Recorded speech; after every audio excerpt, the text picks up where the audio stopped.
নমস্কার বন্ধুরা, টুম্পা রান্নাঘরের পক্ষ থেকে আপনাদের সকলকে আবারও শুভেচ্ছা এবং অভিনন্দন। বন্ধুরা, এই যে দেখেন, চিংড়ি মাছ আমাদের ঘেরের থেকে মেরেছে। এই মাছ আমি কেটে ধুয়ে পরিষ্কার করে নিয়েছি। আর এই মাছ এখন নারকেলের দুধ দিয়ে আমি রসা করব। তো এই যে নারকেল ভেঙে আমি নারকেলটা কুড়িয়ে এর থেকে নারকেলের এই খরানি চিপে দুধ বের করে নেব।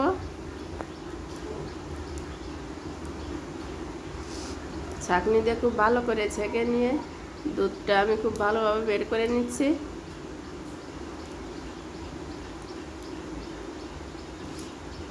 উনুনটা জেলে কড়াইটা বসিয়ে নিলাম আর কড়াইয়ে দিয়ে দেব সরিষার তেল।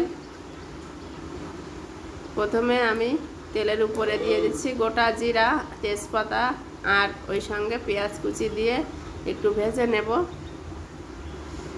পরিমাণ মতো হলুদ গুঁড়া, স্বাদ মতো লবণ দিয়ে দেব আর সামান্য একটু নারকেলের দুধ দিয়ে যাতে মশলাটা পুড়িয়ে না যায় আমি কষিয়ে নেব। এখন আমি এর ভিতরে দিয়ে দেব ধনে আর জিরা গুঁড়া 2 চামচ আর দেব কাশ্মীরি লঙ্কা গুঁড়া।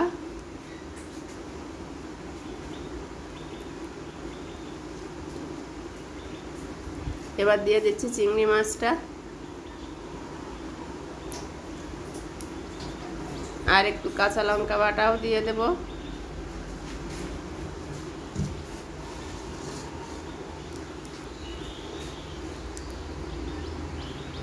সব কিছু ভালো করে কষিয়ে নিয়ে মাছটাও মশলার সঙ্গে খুব ভালো করে ভেজে নিলাম। আজকে আমি মাছ আলাদা করে ভাজিনি, এভাবে মাছটা ভেজে নিলে খেতে খুব সুন্দর লাগে।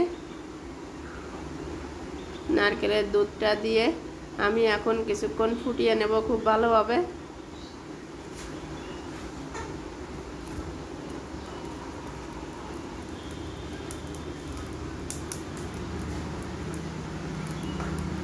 পাঁচ মিনিট আমি খুব ভালোভাবে ফুটিয়ে নিয়েছি। এখন আমি দিয়ে দেব পরিমাণ মতো একটু চিনি। আপনারা চাইলে চিনিটা নাও দিতে পারেন।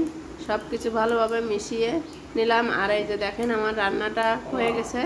এখন আমি নামিয়ে নেব। আমার রান্নাটা কমপ্লিট। এই যে দেখেন প্লেটে নামিয়ে নিয়েছি আর দেখতে কতটা সুন্দর, খেতেও তো অপূর্ব। তো বন্ধুরা, আমার এই রান্না যদি আপনাদের ভালো লাগে তাহলে আমার ভিডিওতে অবশ্যই লাইক, শেয়ার ও কমেন্ট করবেন। আর সকলে আমার ছোট্ট চ্যানেলটিকে সাবস্ক্রাইব করার অনুরোধ রইল। সকলে ভালো থাকবেন, সুস্থ থাকবেন। ধন্যবাদ।